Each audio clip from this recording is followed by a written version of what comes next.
सोचो आप एक नया घर खरीदने का सपना देख रहे हो, सेविंग्स, प्लानिंग्स, ईएमआई का कैलकुलेशन सब हो गया और जब फाइनली डील क्लोज होने जा रही है तब एक और एक्स्ट्रा चार्ज, एक नया टैक्स। कौन सा? मैं बताता हूँ। 1% मेट्रो सेस, मतलब आपने सब कुछ प्लान किया लेकिन ये हिडन कॉस्ट आपको लास्ट मोमेंट पे सरप्राइज दे रहा है। और शॉक ये है कि चाहे नया प्रोजेक्ट हो या रीसेल प्रॉपर्टी, ये टैक्स हर किसी पर लग रहा है। बट रुको, जो पैसा मेट्रो के लिए पहले ही लिया जा चुका है वो दोबारा क्यों? क्या ये फेयर है? चलिए इसको थोड़ा डिटेल में समझते हैं। अब देखिए, मेट्रो जैसे इंफ्रास्ट्रक्चर प्रोजेक्ट्स के लिए फंडिंग जरूरी है। इंफ्रास्ट्रक्चर बढ़ेगा तो सिटी का डेवलपमेंट होगा, इसीलिए डेवलपर से मेट्रो एफएसआई के नाम पर प्रीमियम लिया जाता है। सिंपल है, जो नए प्रोजेक्ट्स मेट्रो कॉरिडोर के आसपास है उनका एक्स्ट्रा एफएसआई होता है, तो डेवलपर्स एक प्रीमियम गवर्नमेंट को पे करते हैं जो मेट्रो के इंफ्रास्ट्रक्चर फंडिंग के लिए यूज किया जाएगा। Fair enough, right? लेकिन प्रॉब्लम तब आती है जब बायर प्रॉपर्टी खरीदता है, तब उसे स्टैम्प ड्यूटी भरते वक्त मेट्रो सेस भरना पड़ता है। इसके बाद वो बायर, वो प्रॉपर्टी ओनर जब भी प्रॉपर्टी सेल करेगा, मतलब रीसेल करेगा, तो नए बायर को फिर से मेट्रो सेस भरना होगा।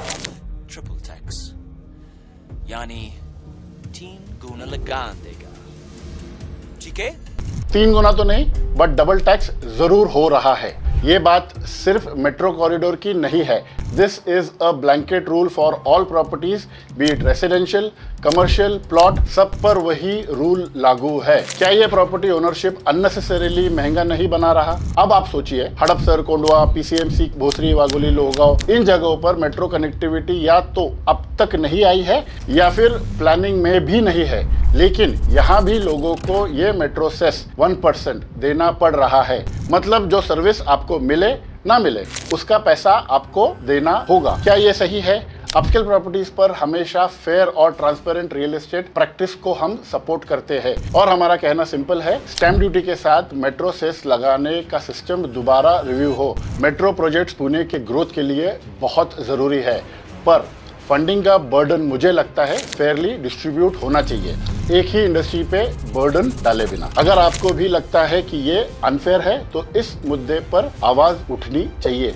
शेयर करिए ये वीडियो और पॉलिसी मेकर्स तक ये बात पहुंचाइए। फेयर रियल एस्टेट प्रैक्टिस के लिए एक साथ खड़े हो जाए, क्योंकि प्रॉपर्टी सिर्फ एक इन्वेस्टमेंट नहीं, एक सपना है और ये सपना अनफेयर टैक्सेस की वजह से सपना ही न रह जाए। तो अब आपकी बारी है। कमेंट में बताइए, क्या आपने भी नया या रीसेल प्रॉपर्टी पर मेट्रो सेस भरा है?